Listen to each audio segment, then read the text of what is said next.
Hello and welcome to another episode of Driving Britain. Today we are just outside of Brown Hills heading towards Wolverhampton, which is in the West Midlands, well, I think it's West Midlands, not that far from Birmingham, which is pretty much in the middle of England. Now you will notice that the camera is today back inside the car, and that is because we've been going through quite a lot of rainstorms. Oh, that's not worked well, has it? Quite a few rainstorms, and it's not been rainy for very long, and it hasn't rained very often lately. So it means there's a lot of grease on the road and it's being flung up straight at the camera lens. Now inside the car we can get the wipers to smear it all over the screen for you, but on the cameras outside the car it's not so easy. So for now you have the same view as us. Normally you get a bit better view than what we do.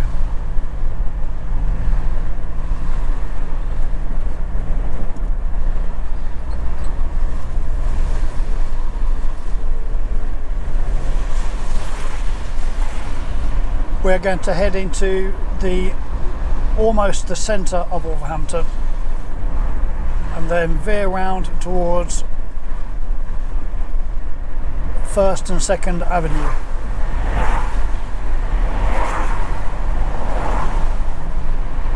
Which I think is probably heading back towards Russell Hall's hospital.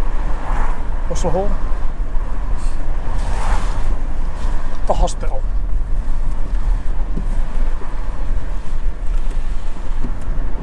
Right, now we did wash the car not that long ago and it looks like somebody's got a little bit of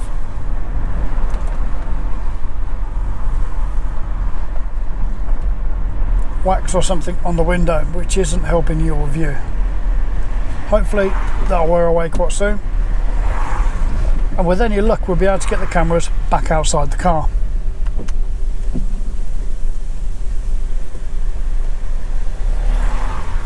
The sign ahead says block switch left, but I think that we're literally on the edge of block switch. I think that this is part of block switch. Any of you watching the channel that are from around the area, add to the comments. Let us know exactly what this part of the area is called. The other day we ran a competition to see who could send a video to the person with what they believe to be the weirdest name. Whoever managed to forward the video and get them to watch, the person that was sent to the weirdest name got pinned. Any guesses what the name was? Did you see the video? Well, the name wasn't that weird at all. The name that got voted on the most was Noah, because quite a few people listed down different people that they thought had a weird name, and they forwarded the video to them, got them to watch it. They also then added to the comment section so we knew that they'd watched it. But then people that thought that someone had picked the best name started ticking the like to say, yeah, we agree, that's the weirdest name. And the weirdest name that they came up with, and there were some pretty bizarre ones, was Noah. So let's try it again. Forward the video to the person you think has the most bizarre name out of all the people that you know. It doesn't have to be someone that you're particularly friends with, just as long as you can get them to watch the video. Because you can't just write down the most bizarre name you can think of, because that's just cheating.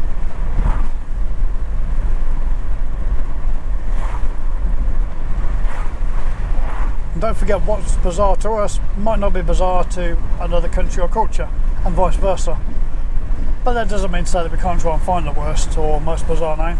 Not necessarily the worst name, but most bizarre. And there are some pretty funny names out there.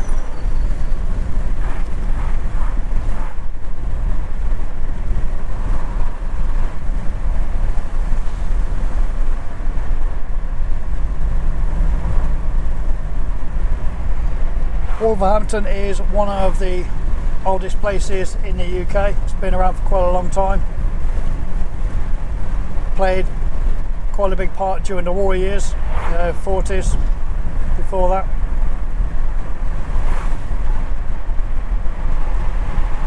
And as far as I know, there is a tram line that runs between Birmingham Centre and Wolverhampton City Centre. Or at least they planned to put one there, and they did open it.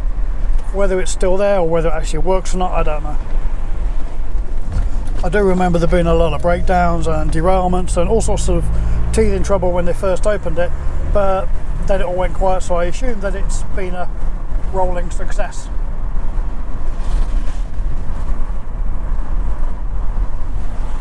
Old car area.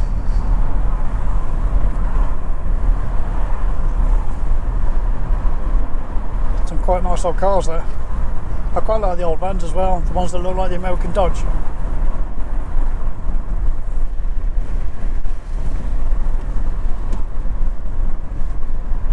At least your side of the window screen is starting to not smear quite so much each time I run the wiper over it. Because it is a lot cooler outside than what it's been during the day normally, and inside the car, it means that the car is trying to mist up quite quickly because the temperature dropped a huge amount when we had all the rain and thunder and stuff just before we started filming. So that means the window's trying to mist up, which means that we're having to put the blower on just on slow so that you don't end up with a cloudy view. So if you can hear that, then apologies. But hopefully we've got it low enough so that it doesn't interfere.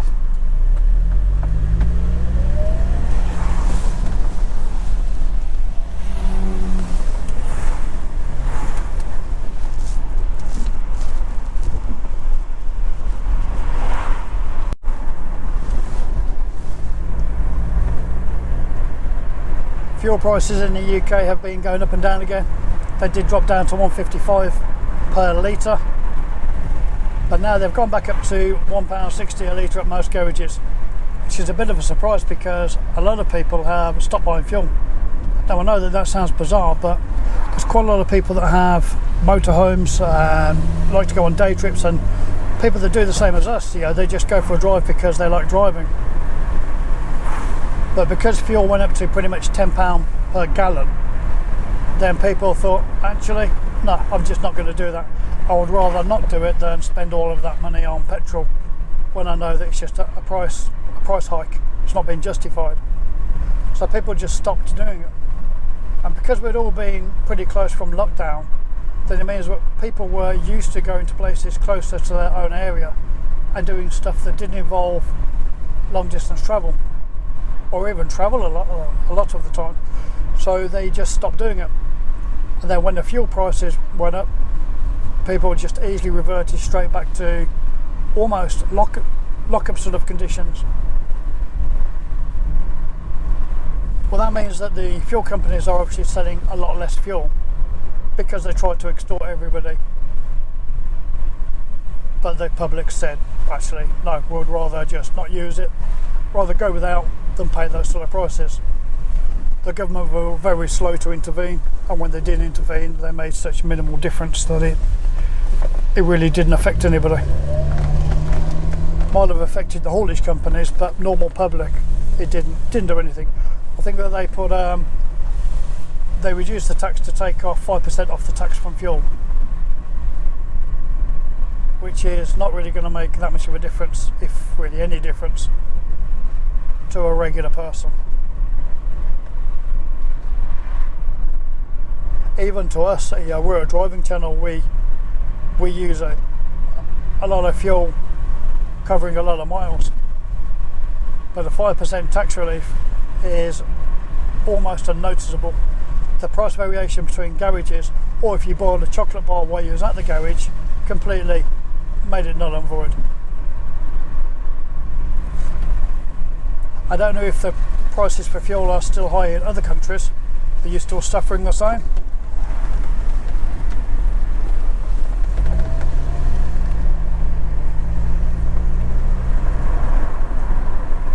The reason why the prices went high is because the companies producing the fuel, digging it up, pumping it, had to go down to skeleton crews during COVID. So they had to shut off half of their plants, and the plants that they were running, they cut the staff down to almost minimum. They produced half the amount of fuel, if not less, than what they were producing on the normal sort of regime. Now, because they had no intention of losing money, they just almost doubled the price of fuel that they were selling. Now, for them, that meant that they were getting the same amount of profit per month as when they were running at full capacity, because they're running at half strength but charging double. After a year of that, they realised that actually we can just get away with doing this. So that's exactly what they did. They carried on charging extortionate amounts of money for the fuel because they were running half the amount of service for the digging, the processing and so on. It didn't affect them in the slightest. In fact, they massively profited. One, because they're charging double for the fuel, but also they're only having to pay out half the amount of wages and services because they've shut down half of their network. So they're paying out half the amount and making double the amount. That's what caused the fuel prices to increase.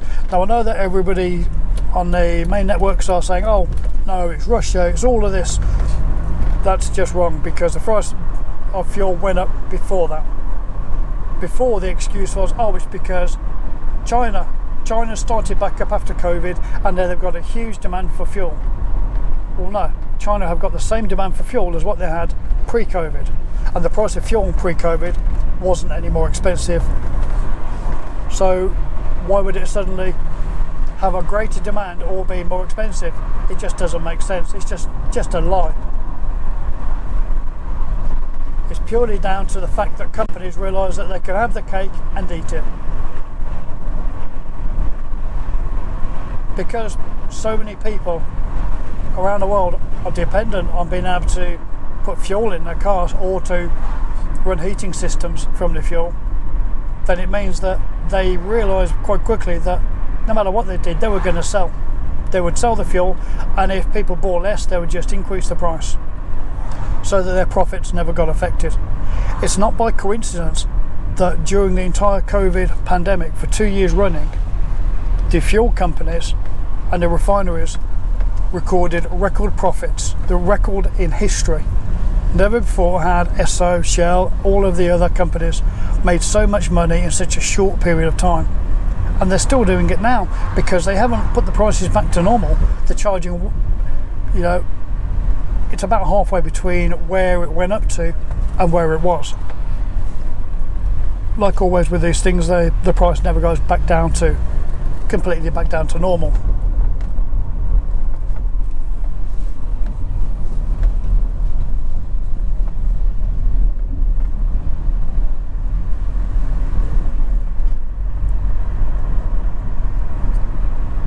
If you've got a similar thing with the fuel in your country, if you're noticing a similar sort of problem with prices and all the rest of it, add it to the comment section. How much are you paying per litre or per gallon? And how much is that different to before COVID? There's a lot of companies that's massively increased their prices, claiming that COVID was the cause. And I made an example the other day of the Birmingham M6 toll road. They have increased the price again to £7.50 a car per junction, pretty much. You go one junction or you go the entire 13-mile distance or whatever it is, you pay the same fee. But they've increased the prices, and they've said that it's because of COVID. Their expenses are now greater. Well, they're not doing any repairs on there, or certainly nothing different to what they were doing originally. So, where's these additional costs from? Why would it now cost them more than before COVID? They're not building the road. They're not having to pay for additional maintenance. In fact, less, because there's less cars using it, because there's less people on the road. Between COVID and fuel prices, they've seen a reduction, same as everybody else. they basically don't want to lose money compared to the profits they were making, so they increase the price so that fewer people use it, but they pay more, so they end up with the same amount in their pocket at the end of the month. But how can they use the excuse that COVID is the reason for them needing to increase the price? If anybody knows of a genuine way on how COVID would increase the price of a toll road or cause them to charge more, then add it to the comment section, because I'm sure, like many people, I'll be pretty intrigued to know why.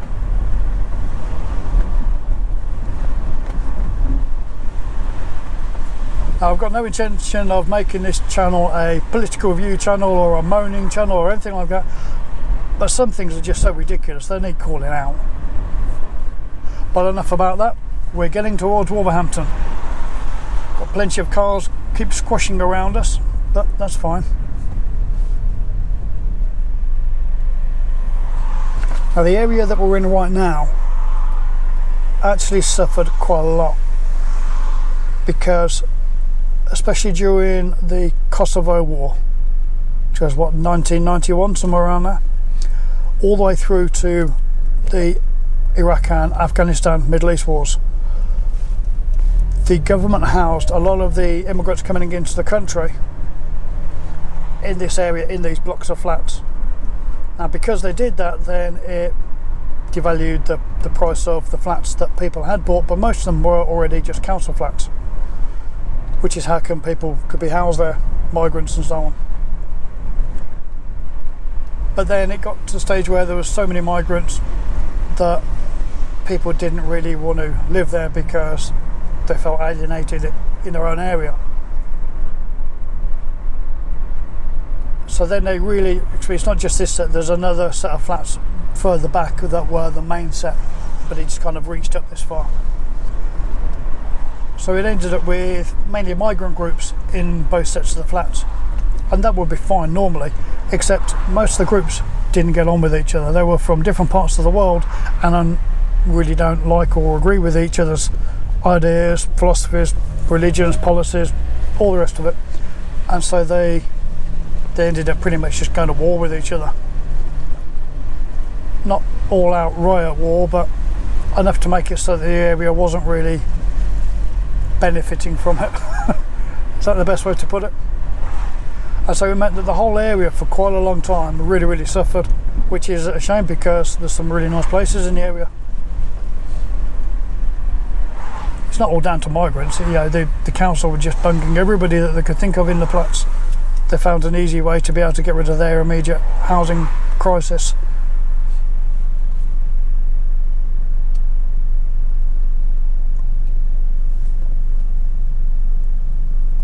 I think this mail centre on the left, the Royal Mail Centre, I can see the sign still there, but I didn't think that this was even still open. I thought that they closed down years ago.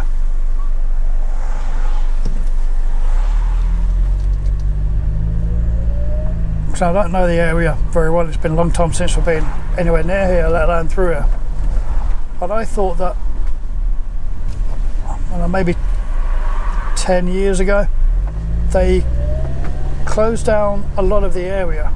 They built all of these buildings on the left that you can see, the Aldi, Holiday Inn or whatever it is. Cut off the canal, dredged it and reopened it. Built these flats on the right. And as part of that, used the Royal Mail land to build on. But those signs tell a different story. If you know what it is that they actually did here, so I think it was quite a few years ago, at least 10 years ago I think. I just remember there being a massive development project and there was a lot of hype around the canal being dredged and all the rest of it and opened up as a main tourism, because at that time Birmingham were trying to reopen up the canals.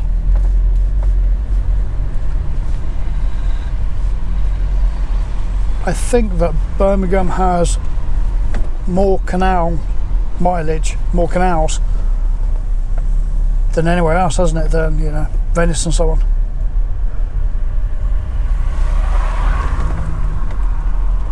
But I think that a lot of them wasn't really usable. they existed, but they just hadn't been maintained. So I think that the mileage was there, but that was about all. I'm going to go this way. That's going to lead me into the centre. Oh, there we go. I thought it was just left turn then. Yeah, so I think that the Birmingham City Council went through a huge project to dredge and open up all of the canals and get them all running properly to try and bring tourism back into the area. And I think it worked really well, because there's such a massive history with the canals throughout the UK that it should have been treasured and promoted long before that. Whether it's all still a big thing or not, I don't know.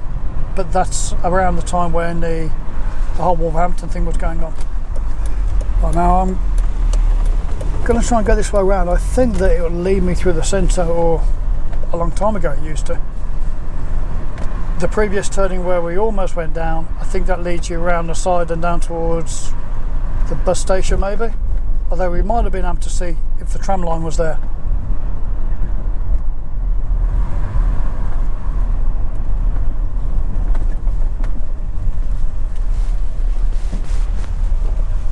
Welcome to Wolverhampton City Centre, and we're going to go left. Except buses and cyclists, can we go left? Yeah, I think we can only go left.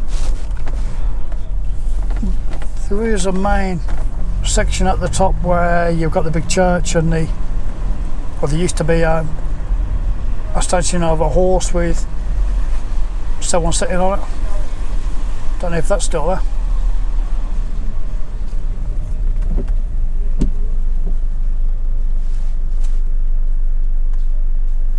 Okay, let's go off towards 1st and 2nd Avenue. Why have we picked those? Because we zoomed into Wolverhampton, zoomed out until it covered the picture size of the screen from the phone, and then prodded our finger down, held it there until it picked a waypoint, and that's where it went. Because we put a lot of work into planning these routes. We purposely don't. That was a little bit closer than I like. But there's a car right behind me, so I didn't want to stop because I think he would have just pushed me across the lights regardless. Yeah, we purposely keep the routes random. We do go to particular places and we do try to show points of interest,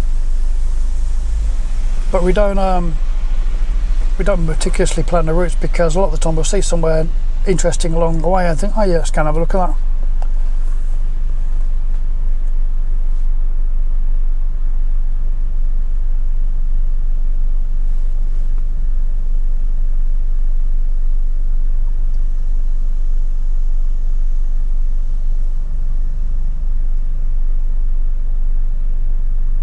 Because the spray on the window has died down quite a lot, it is tempting to get the cameras back outside, but I think that as soon as we do that, we're going to get problems.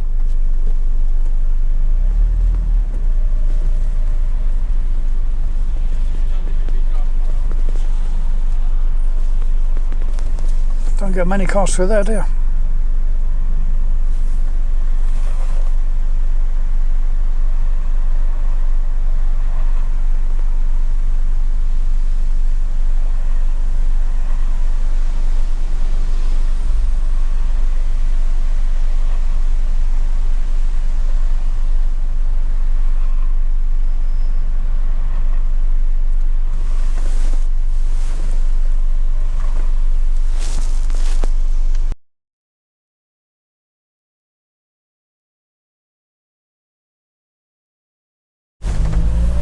Okay.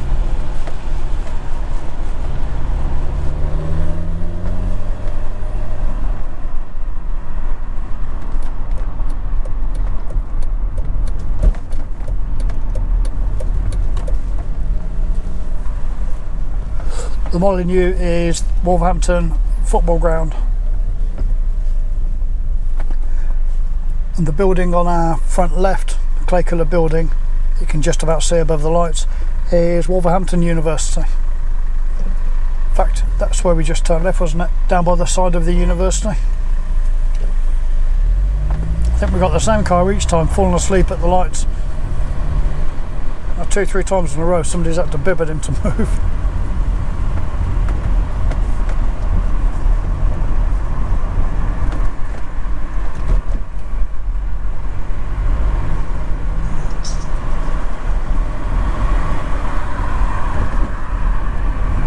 I'm assuming that's the back of a police station.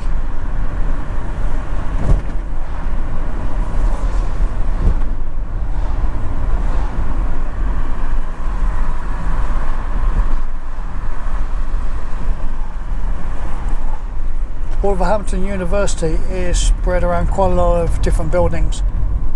It goes from Walsall through to Wolverhampton. But the main campus area is where you just saw,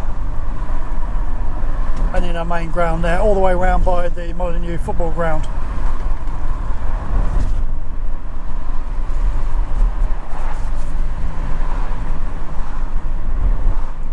I don't know about now, but I know for a while that Wolverhampton Football Club were handing out free tickets to students and migrants, because there's quite a lot of both in the area.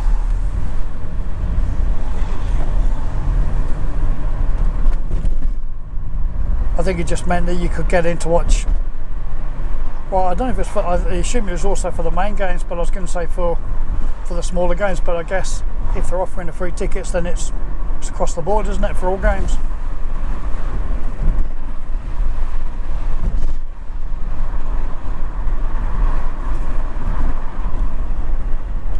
I don't know if they still do. If that's something that affects you, then maybe going online, have a look. If it is, then add it to the comment section.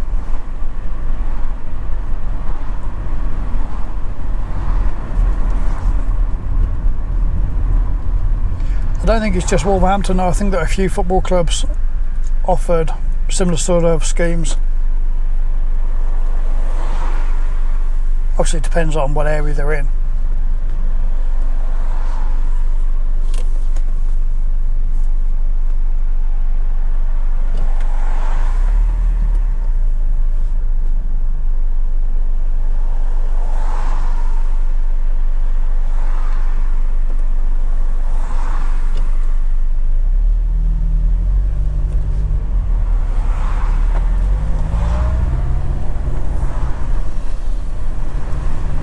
I don't know if there's anything spectacular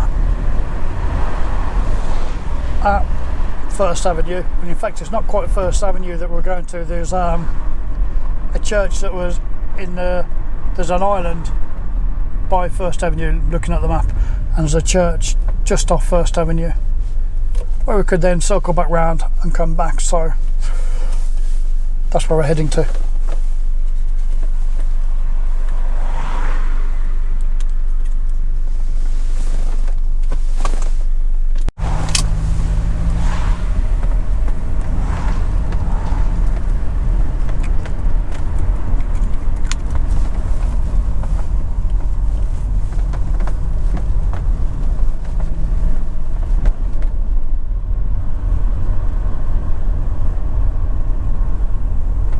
See if we can stop the seat from creaking.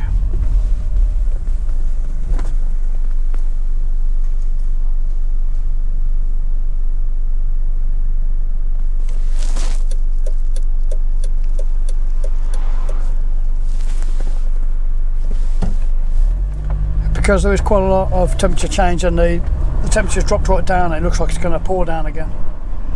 It means that all of the leather inside the car is starting to get a bit creaky. I'm not sure how much it's been picked up on a microphone. Maybe just wriggles the seats around to try to make it a bit less.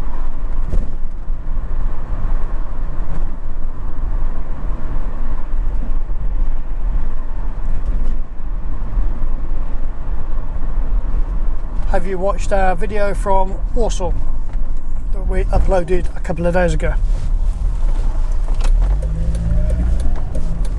If not, you should have a look. We ended up going round and round in circles on one section because Google tried to confuse us. We knew where we wanted to go, we knew where we needed to go, but Google kept on insisting that we took a different turning.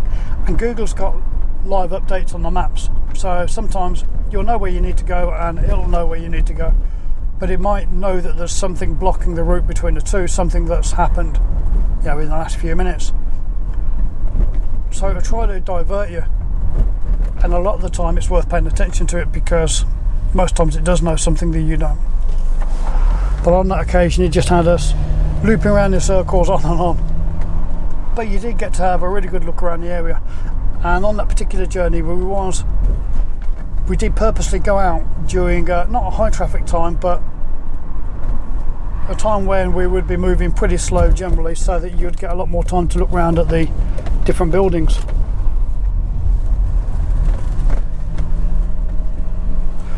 Which isn't far off what we're doing today. It's not that there's high traffic, but it's places where we can drive reasonably slow and not hold everybody up.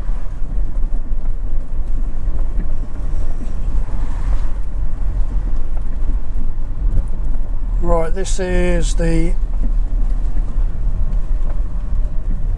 First and Second Avenue type estate. In fact, there is Second Avenue. Now, I don't know why it was called First Avenue, Second Avenue, Second, Third, and so on.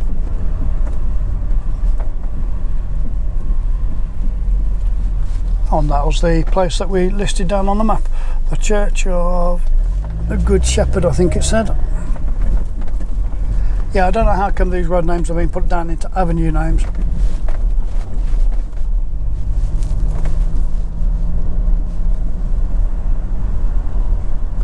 If anybody knows, add it to the comment section, because it's a bit intriguing. Because in the UK we don't really use First, Second Avenue, that type of name. It's an American thing. We tend to have actual names, whereas this entire area is just down to avenues.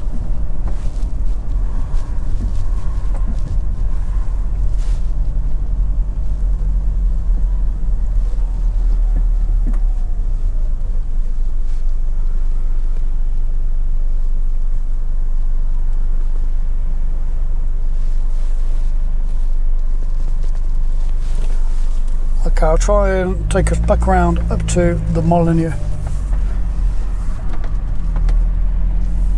so we can have a look at the football ground, and you can have a little bit better look at the university. But I think we're going to need to turn around.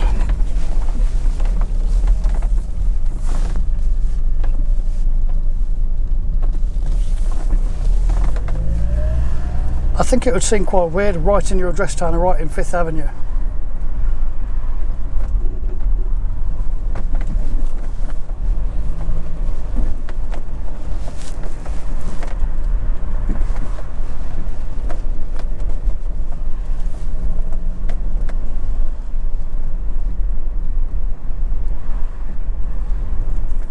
I think at one stage this was a bit of a rundown area years and years ago. A lot of the buildings got metal shutters put up on them.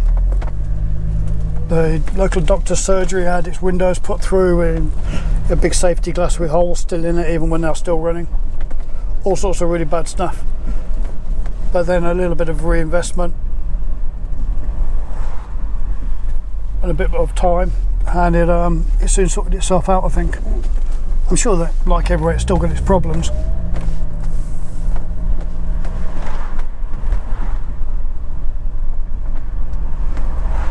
But from what I think it was on the 2000 sort of era to where it is now, you know, I don't know what it was like back then. I only know from reports and things like that and pictures. But I think it was quite a bad place.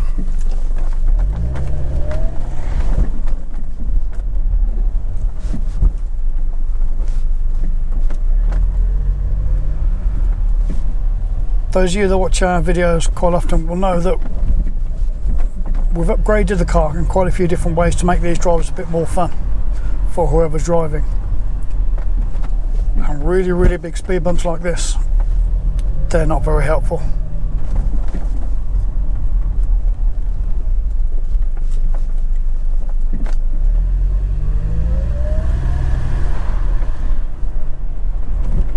you've not seen our racing shorts, have a look on our channel, click on shorts and have a look for racing. I think we put 4 clips on there, 4 short clips. There is a main racing video on the main video list as well.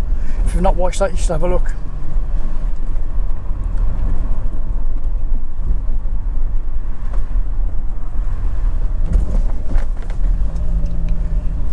You'll also notice that there's quite a big variety of video types on our channel. All sorts of different videos, not just driving videos. And that's because there's quite a few people that's involved in making this whole channel. And we run a Chinese parliament, a democracy. Everybody gets to have an input on what they think the channel should have on it. Now, a lot of the time people come up with ideas that aren't great, and so we just can't do it. But generally we try to put on at least one video for each selection.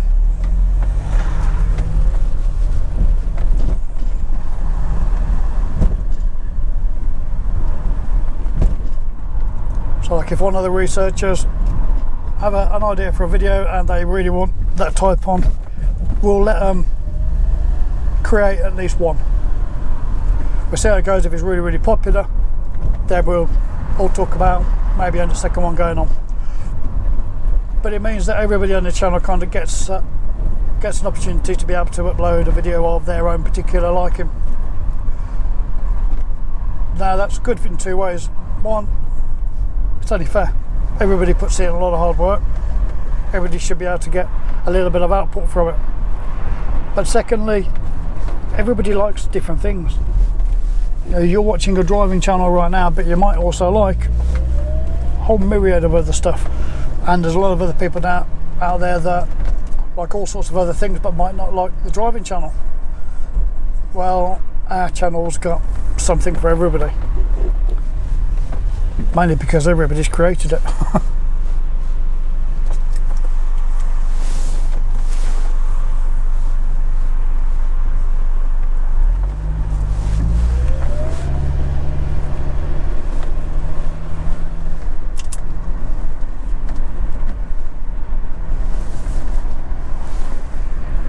You'll see from the signs back there that there's also a big race course around here as well.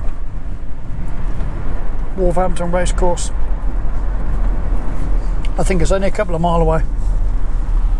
I think the part of it's here, but I'm sure there's another main stadium a bit further down. I don't know for sure though. Anybody that knows the area, add it to the comment section.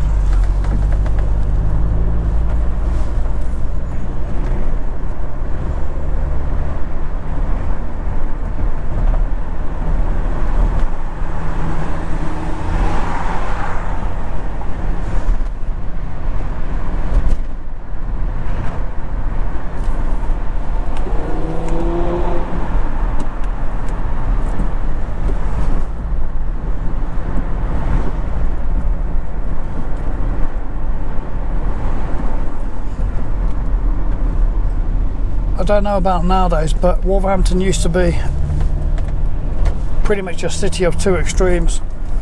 You had, we want this lane. You had people that really didn't have very much at all, covering quite a big portion of Wolverhampton, and then you had some areas where there were very nice expensive houses and people with a lot of money. All the buildings on our left are the Wolverhampton halls of residence, all those new clay buildings. And the new one's coming. In fact, let's try and have a look now.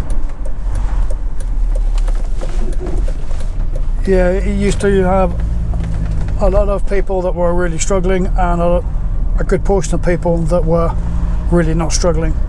And there wasn't really much in between. I don't know if it's still like it. It looks like it's in a lot of places moved forwards. The block in front, those tower blocks, are also part of Wolverhampton's halls of residence, and these buildings on the left. I think that year 1 students probably go into the nicer newer buildings on the left, and then 2nd, 3rd we'll probably go in the other buildings. We can't go into the main block.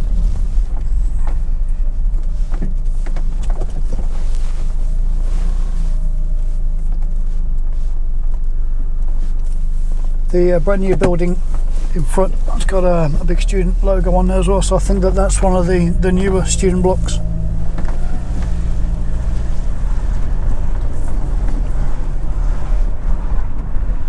But I know that some of the blocks on the left were being used for students before. I don't know if they still are. I know the ones at the top of the road are, but it doesn't look like you can get to the top of the road.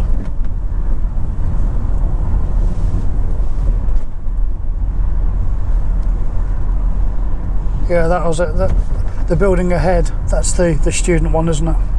Road closed, that means that the Molineux football ground is probably running, because that's in front of us, the university dead ahead. Slightly on the extreme right is as the supermarket, and in the middle is what you can see from the Molineux football ground. But we'll try and get around to that now, assuming they don't drive into us.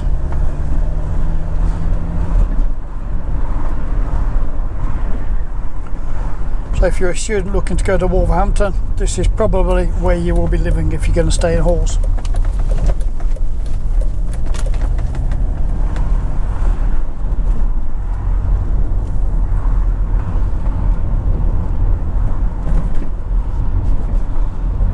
I only saw two shops then, a Booze Plus and a chip shop looking place. I suppose you've got to get the priorities set out there, haven't you?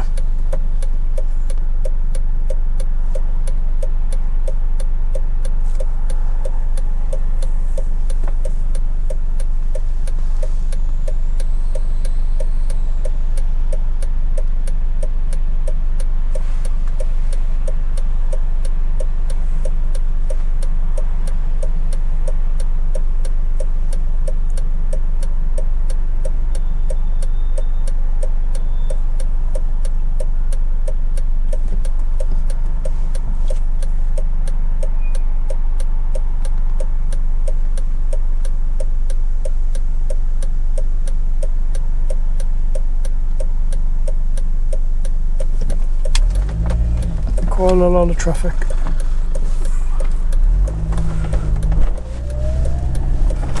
Yeah, all these buildings on the left are the halls.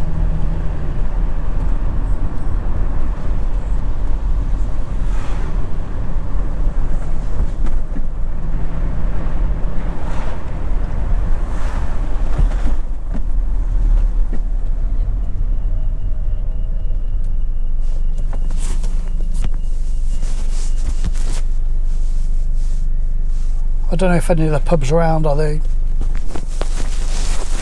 used by the students. I know that you got the main students' union, but I don't know if students were drinking in the actual local pubs. I would think they'll probably stick to the students' union. Oh, the road's now cut off up there. Well, that's the Molineux Stadium that used to lead up to a set of traffic lights where you could turn left back towards the centre.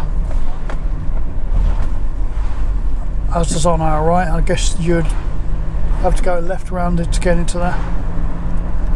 They've changed quite a few bits since I've been here, and it's been quite a lot of years since I've driven through here.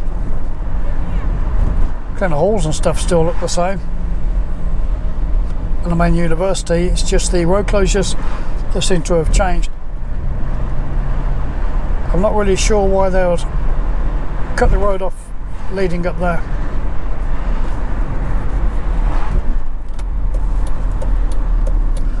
On the left is one of the biggest mosques in the area, in the Midlands.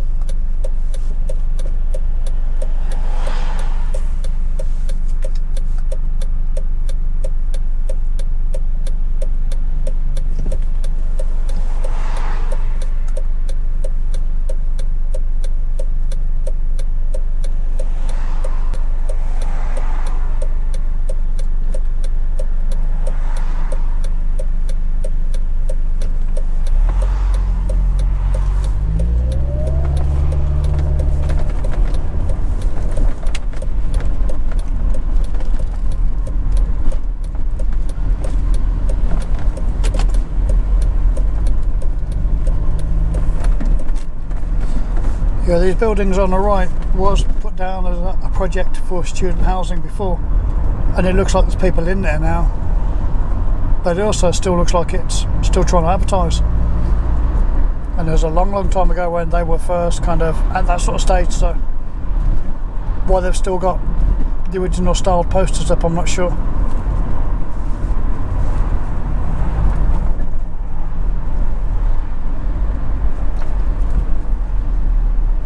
Well, let's head back towards Brown Hills, which will take us, I think, on the flyover past the hospital. Do we actually want left here? I'm not sure.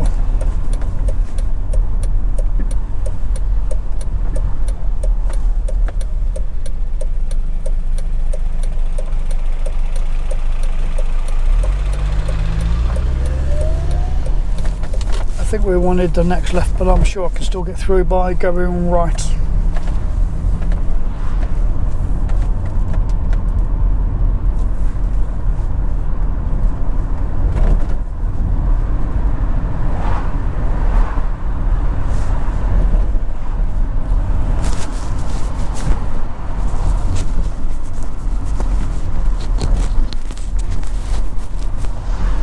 Losing the microphone.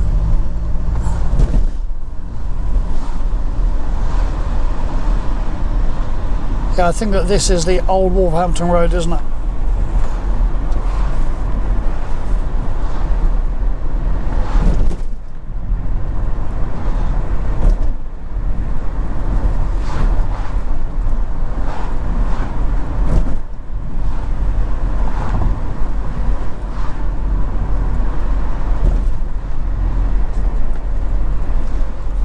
And it takes us down towards the hospital and also the Territorial Army grounds.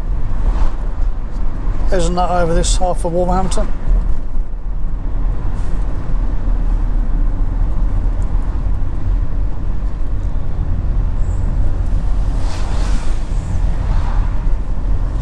The Territorial Army is pretty much like the American Reserves.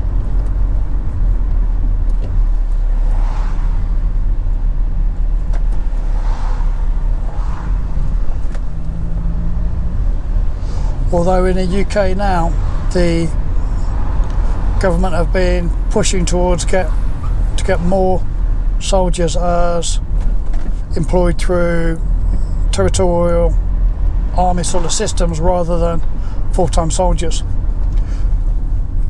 A soldier has to be paid 24 hours a day, 7 days a week, whether they're in a combat role or not, whether they're in theatre or if they're just standing on a parade ground in the middle of the UK.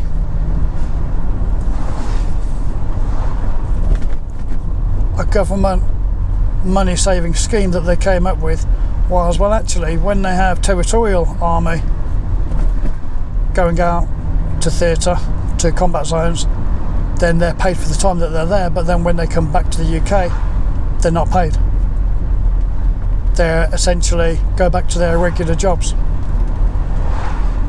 So the government realised that actually we can get away with paying only for when we physically use the soldiers, rather than having to pay 24 hours a day.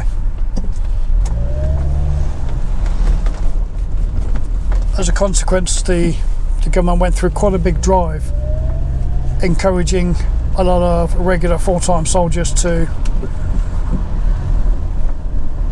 change their contract time, to leave, do more about the army, and all sorts of things like that. The military in the UK has been pretty much halved from what it was 10-20 years ago.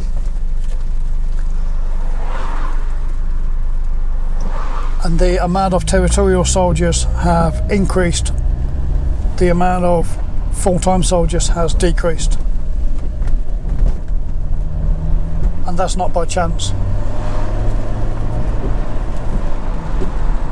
Before a territorial soldier, I mean, everybody has to train the same, even territorial, whether territorial or regular. Everybody's got to go through the same initial combat training.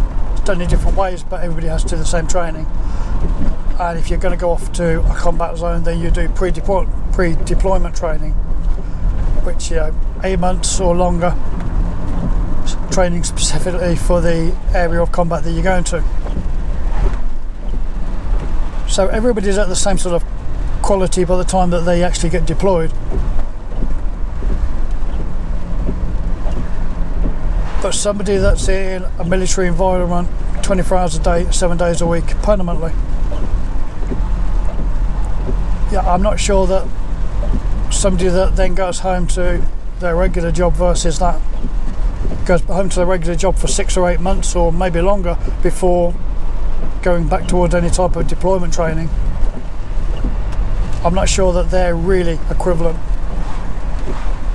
By the time it comes to the actual deployment, they will be, because no one's going to be deployed unless they're good enough. But also just the general combat readiness of the country. If a big portion of the military fighting force are at home doing regular jobs, but then get a sudden call to arms because Russia decides to invade or something like that, they're not going to be at the same level of combat readiness as soldiers who are standing on a parade ground in the middle of the UK. So I'm not sure that it should be used as a replacement force. It should be used as an additional backup. And it's fully feasible for people to enter the military, go on for strong careers in the military after joining via the TA. But I don't think it should be used as the military force, as the main military force. Anybody familiar with British military history, recent history, all know about the Bravo 20 mission with the person who uses the pseudonym Andy McNabb, and also Chris Ryan, along with the rest of their group, who were stranded, caught behind enemy lines in Iraq. Chris Ryan walked something like 300 miles across the desert to safety into Syria.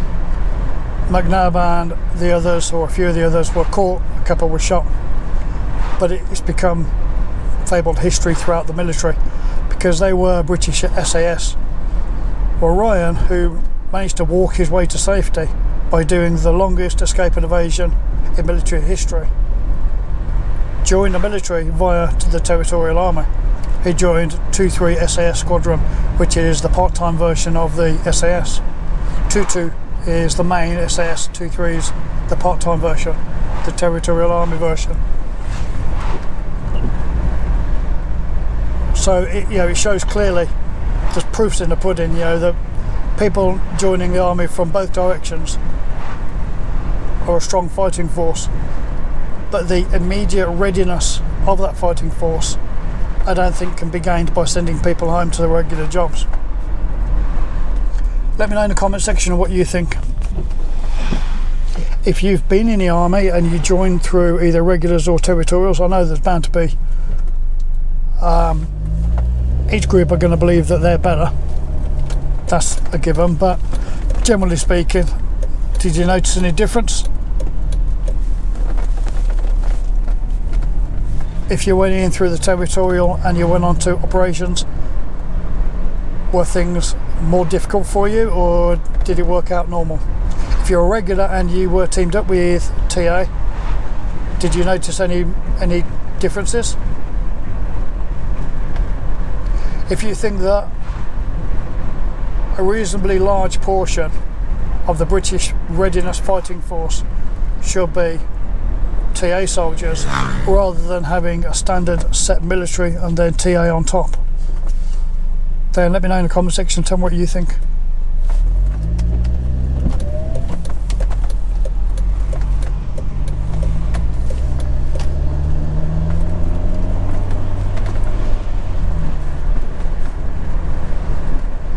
Speaking of what you think, I asked the other day for viewers to let me know the parts of the videos that you like.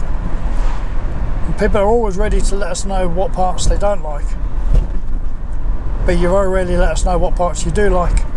One of the first people to add a comment the other day was Christian. I think it was Christian Individual. Thank you for that.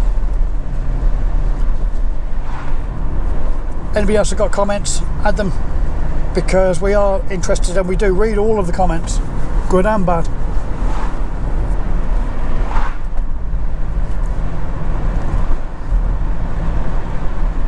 Right, now I'm purposely heading in towards Brown Hills because I wanted to record and show you the Tin Man.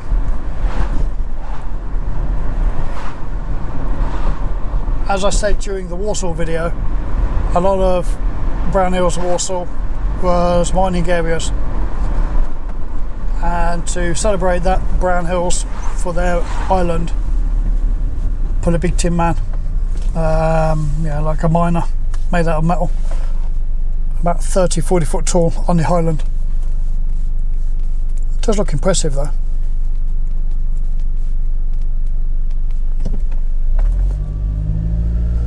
You've had a view today from inside the car. The cameras that we use inside the car are slightly different to the cameras that we use outside the car, because our outside cameras get fantastic pictures up to 8K,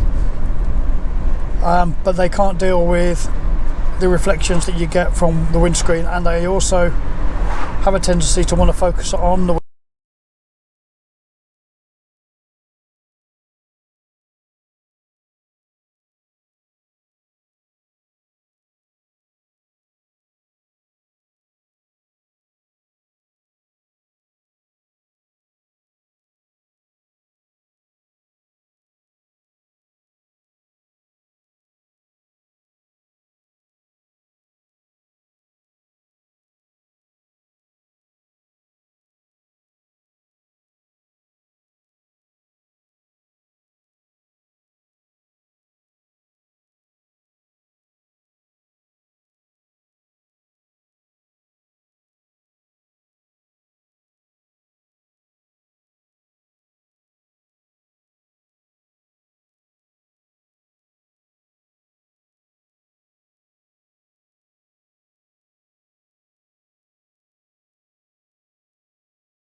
Well, what happened then? Where did you go? I'll tell you what happened. We ran out of battery. We have power sources plugged into all of the cameras and the recording equipment, the sound and so on.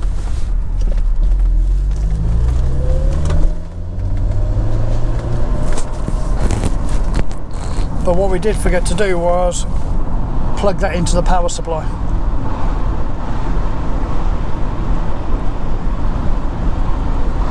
But you're now plugged back in and all is good.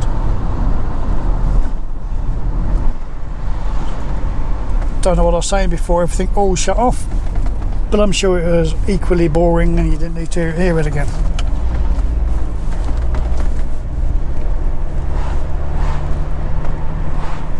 We are considering doing some live videos.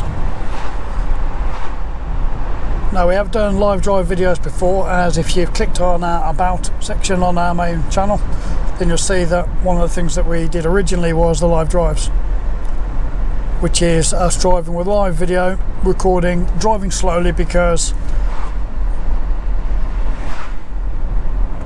the image quality is not that great when you're doing live feed.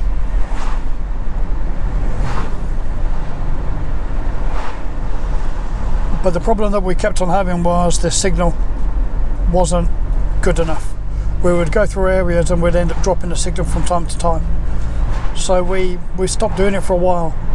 But at the time, a lot of the network carriers were updating their aerials for 5G.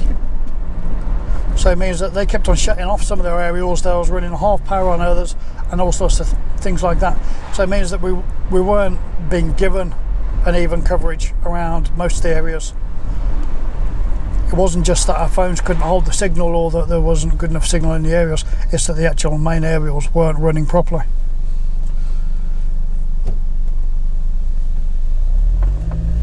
We think all of that's been sorted out, so we're considering doing it again.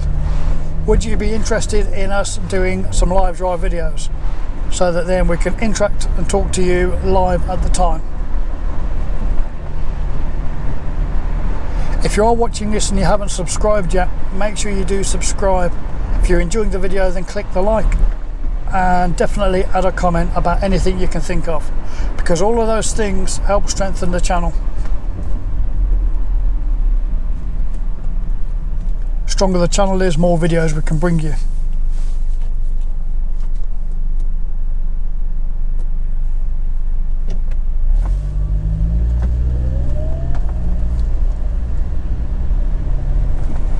Who was Robert Peel, or Sir Robert Peel? Anybody know? Add it to the comment section.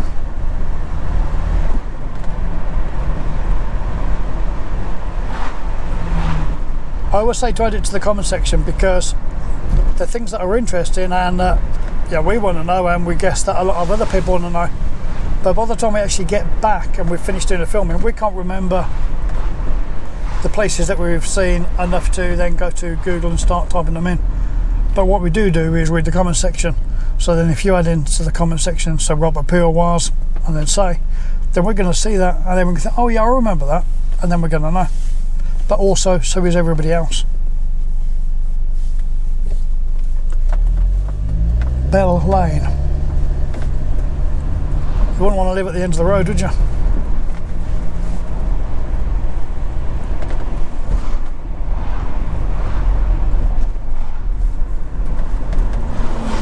It's a family channel, I'm not explaining it.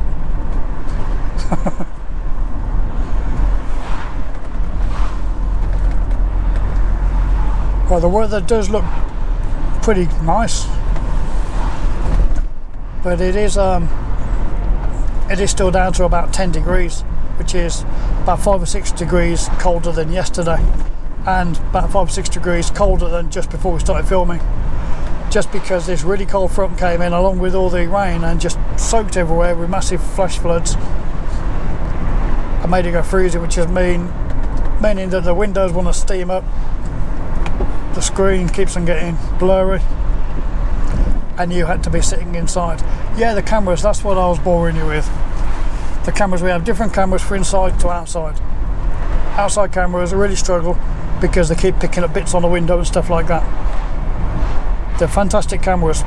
They're just no good at filming from within a car pointing outwards if you've got to go through something like glass.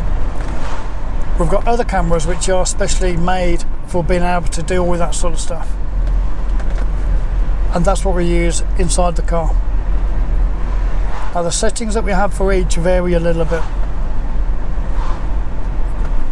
but you should still be getting, you know, good 4K quality pictures. The only real difference is we film 30 frames a second rather than 60. Now, unless we're slowing down the video, that shouldn't really make that much of a difference. The TV's filmed in, what, 24 frames a second, 30 frames a second? So you shouldn't really notice any difference.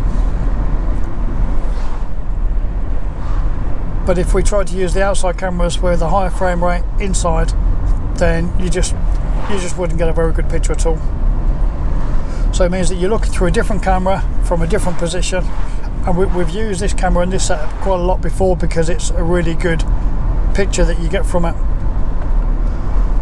But let us know which one you prefer. Do you prefer being up on the top of the car with like an aerial view, or do you like it here where you feel like you're looking out of the windscreen because your perspective is a little bit lower and stuff? Like I said earlier, we only know what you prefer if you tell us. And if a lot of people say one thing or the other, then yeah, we can steer towards it. But if you don't tell us, then it means that you either get bored of our videos and just start trying to watch something else, which is a wasted opportunity for both of us, or you improve the channel with us.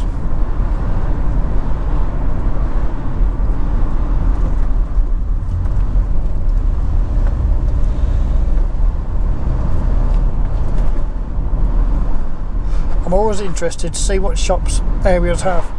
And they've got a Chinese, a newsagents with booze, and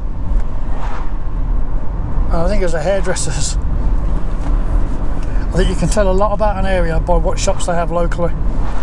If you drive through, like by the halls, there's a beer shop and a betting shop, a chip shop.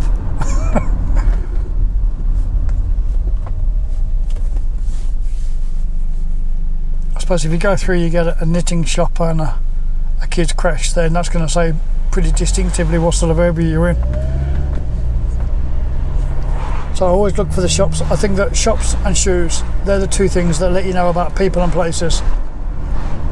When you drive through a place, look at what the shops are like, what types of shops you've got, and that will give you a reasonable indication of what sort of area you might be in. It's not a hard and fast rule, but generally. And shoes, people's shoes. Doesn't matter how people try to give you the impression of themselves, they always come back down to the shoes, don't they? If the shoes look old or worn or not polished, that's probably what their general kind of self is like when they're not presenting themselves to somebody, what they're like in their own environment. If somebody's making out that they're head of a Ponzi scheme and they're in slovenly shoes, don't trust them. If they've got shiny shoes and it's a Ponzi scheme, still don't trust them. If you don't know what a Ponzi scheme is, it was basically a big scam that happened years ago. Some people making out they had some fantastic investments for a whole group of investors who then ended up being taken for all their money. But yeah, shoes. People's shoes usually put a reasonable indication on what they're about.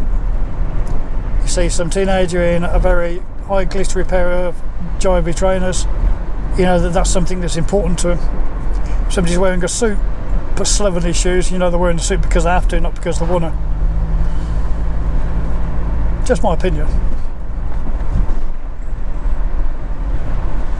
And usually you don't see or meet a person long enough to know whether it's right or not, I guess. But I think on average it probably is. Although speaking of knowing people, we on our channel do also have some relaxing videos. Now those relaxing videos have been created and designed by a leading psychologist. We wanted something that was going to be absolutely perfect and do exactly what it said on the tin. So we pulled out all the stops and we made it happen. So the videos on our channel, which so relaxing, whether it's relaxing rain sounds with music or ocean view, they've all been very carefully created. There's lots and lots of parts to them. What you see isn't necessarily what you get, like the size of the loop of the video, the type of music, the placement of each song, so that it leads you into a more relaxed state and then leads you through it. All sorts of different stuff. There's been a huge amount of work gone into them. On the left, I don't know if you can be able to see it from here, on the left is the Tin Man. Let's see if we can twist it. Oh, well, that's done your viewing for the rest of the drive. I know you probably only caught a quick glimpse, but that's the Tin Man. You might still be able to see it. It is quite a wide lens on this camera.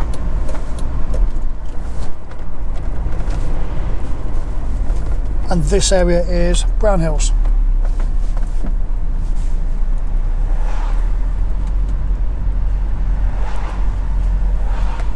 Jewellers, Happy Nails, Mini Mart, supermarkets. Well, this is just like just a mini town, isn't it? This has got one of everything. I know there's a Betfred, but there's also a Salvation Army. So that makes me think that Brown Hills is just a whole city miniaturised, because they've got one of everything, haven't they? From pizza shop to Salvation Army.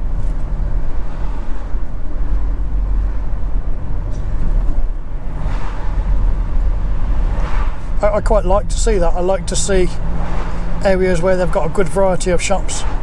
Not just loads and loads of shops spread out, but I mean one of each type of shop, so that everybody's getting to kind of fill in niche for what people need in that area, rather than people from the area having to go off to big supermarkets to get stuff. There are the smaller shops in the area providing it, because we all buy all of those things. It's just that we very rarely get to go to a normal small shop in our area to get it. We tried to buy a can opener recently. We ended up having to get a fast delivery from Amazon, and it had to be a fast delivery because it was moving on to a different area. We had to stay over at a location just to get a can opener. We're into 3 or 4 different supermarkets. There's no hardware stores anymore. I wanted a plug, a standard 3-pin plug. If you're in America or on the other countries where you use a 2-pin plug, it's just a normal wall socket plug to run a lamp. And we wanted it for one of the lamps, but we wanted just the plug, and we couldn't get one. We ended up having to go to a screw fix and buying a pack of 6, because all of the plugs that are coming out on items now, you know, toasters and stuff like that, they're the moulded fixed plastic plugs with a separate fuse compartment that pops in and out. So it means that when the item is knackered, you can't then reuse the plug on something else. You've got to throw it away and just buy a new item with a plug already on it.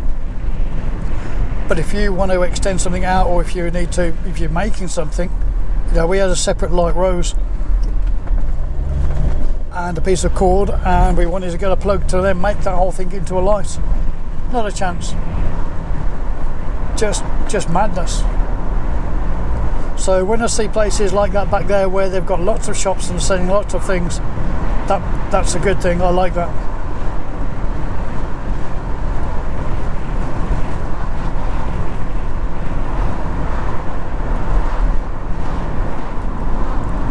Tip for clean hardcore. Isn't that a contradiction in terms? Oh, they're on about like dirt and soil. It's a family channel, not explaining it.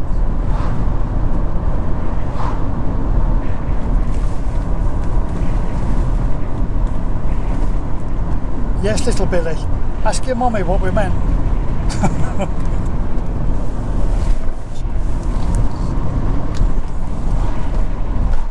Have you enjoyed this video going around Wolverhampton and Brown Hills? And now we're heading towards, I don't know where.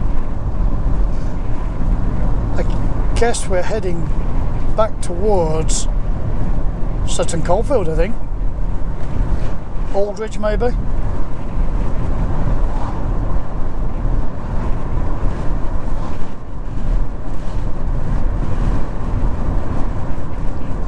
If you've not seen any of our other videos, have a look through.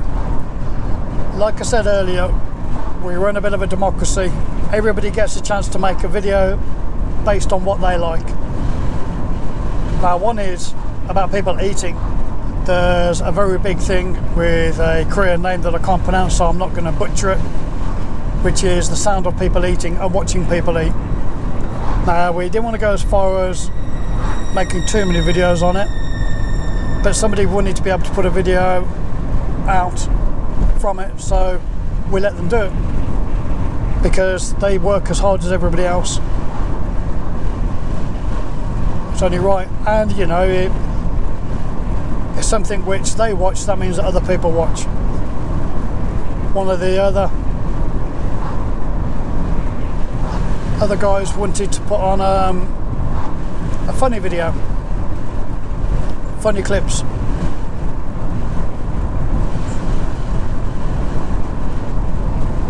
One of the other researchers, she wanted the zoomed in stuff. They zoomed right into your nail, and then that progressed off to cuts and spam and all sorts of other things. So when you click on our channel, you'll see a whole selection of videos, but if you want something specific like just the driving videos or just the shorts, then it's all neatly packed into playlists. You can get all of them from the playlist. You haven't got to wade through all the videos. But if you want a good variety, just start at the top and work your way down. We try to make the content as dynamic as possible because everybody likes different things. And everybody that's part of making these videos are from different backgrounds, different age groups, different gender. And so we are a mini sample ourselves on what everybody else might like to watch. And the whole channel is about giving you videos that you want to watch. That's it. That's our entire ethos. So if that means sometimes we put on videos that some of us might not necessarily have thought, oh, I know what I want to make a video of, like somebody eating, that wouldn't have been the thing that sprung to mind from me personally. But I understand that it is an absolutely huge section of videos on YouTube devoted just to that. So I understand that a lot of people do want to watch that, and it's not for me to say what people should and shouldn't have access to. Yeah, our whole idea is to make videos that people want to be able to sit down and relax and watch, and once they've had enough of watching one particular video, then flick through and watch something else that's completely different. Yeah, we would like to be able to put that all into one channel without making it that cluttered that you have to wade through stuff. So if you put the channel on and you see a couple of videos, you think, oh, that's not really for me, have a look at the playlists, because that's where things are a little bit more neatly packed. The shorts are only listed as shorts. All of the other videos are under all of our Driving Britain videos, no matter what the topic or content. All the driving videos are into categories, so drives around England, Scotland, Hebrides, Wales, so on. Town centres have got their own section, although there's not many in the town centres. We do go through a lot of town centres, but to be honest, we just forget to also link them into the town centre folder, because we drive through so many town centres that we don't specifically focus on the actual town centre itself a lot of the time, and so we either completely forget about it or think, well, actually we did go through it, but we didn't really go around it. And to give it a justifiable sort of spot in a folder or a playlist called town centres, then we need to do a couple of laps around the town centres to let people have a proper look round. So there's a lot of videos that are kind of lumped together because they're not quite good enough to fit into just town centres. It's part of a normal drive. Let's go this way.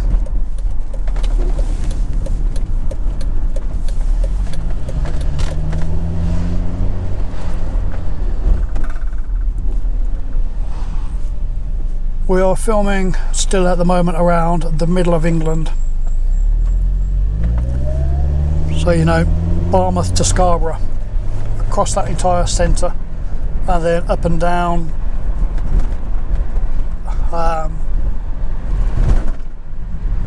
pretty much up to the Scottish border and down to the northern parts of the London district, I guess. Yeah, we're covering quite a big expanse. We're not going down as far as London because it's too much hassle, too much traffic, too many charges. And there's also a lot of videos about London already. You don't need us to make more. Is there anywhere where you would like to see that's within our general area, our kind of catchment area, I guess?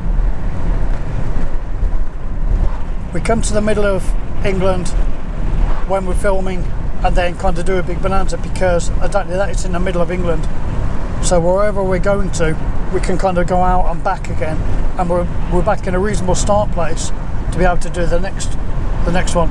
Because if we go off to Scarborough and then the next video is in, say, Liverpool, then we've got to literally cross the whole of the country.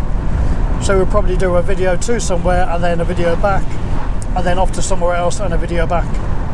And the video back is important because it really is just a completely different perspective. We've put on quite a few videos in the past where it's been, I don't know, say a video to Barmouth, from Midlands to Barmouth. I don't know what the names were, but say if that was the journey. And then for the return journey, we put Barmouth to the Midlands, or Birmingham to Barmouth, Barmouth to Birmingham. Well, those videos don't get the same level of viewers, even though they've all got the same keywords. They're uploaded pretty much the same time. Everything's identical except for the amount of viewers, and that's because people prefer journeys one way versus the other sometimes, and it's not always the way round that you expect. We thought that perhaps Barmouth to Birmingham would pick up more views because people would see the word Barmouth first. But it turned out to be the other way around. Right, the last time I looked it was.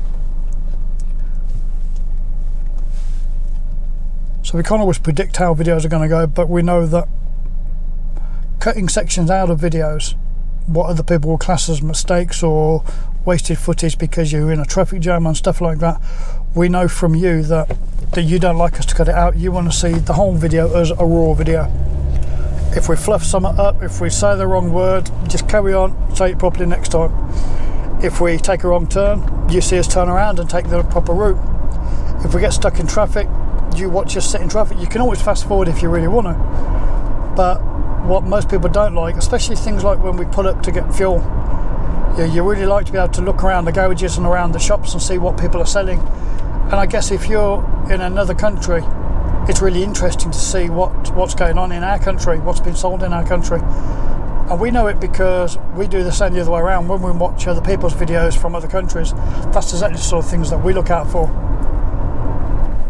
You know, as people are driving down the roads, we're looking at the sides to see what the houses are like and what the shops are like and all sorts of other things like that. What the people are like, what they're wearing. And we know that because of the comment section and because of our own experience, that's exactly what most of you like with our videos. You want it uncut, left raw. Although it does mean that, like the other day in Warsaw where we end up doing a loop 3 or 4 times, you do get to laugh at us. But we don't mind that. Right, it is time for us to stop the video. We hope that you've enjoyed the video. We've got to go off onto a motorway now, so it's going to get a bit noisy. We need to swap out batteries and stuff before we can do that. We'll replace the one battery because it cut you off halfway, but we need to swap some stuff out, so we're going to end this recording now, and hopefully you've enjoyed the video. Please remember to subscribe, add to the comments and do the thumbs up. We're not going to grow as a channel without your help. We need you to do those things. And lastly, and this is really important because if you're listening to this bit, this means that you're one of our most loyal viewers. Now, we have a lot of viewers around the world. 35 countries we're being watched in now. Yeah, things are taking off really well. Some videos get thousands of viewers, others don't. It just depends on how well it gets picked up by YouTube most of the time. But in that, we have the main core loyal set of viewers, and that's you. And you're the people that we like the most. You stick with us as much as we stick with trying to make these videos as good as we can.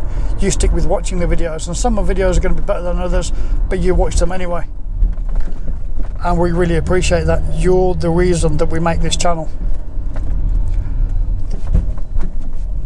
Now, I think that you should have a name. We should be able to refer to you as a particular special group because you stick with us to the very end of the video. So I want anybody who's listening now that's managed to get this far through the video to add in the comment section what you think your group, the main backbone of this channel, should be called. What do you think your name should be? Add it to the comment section. Best name, we'll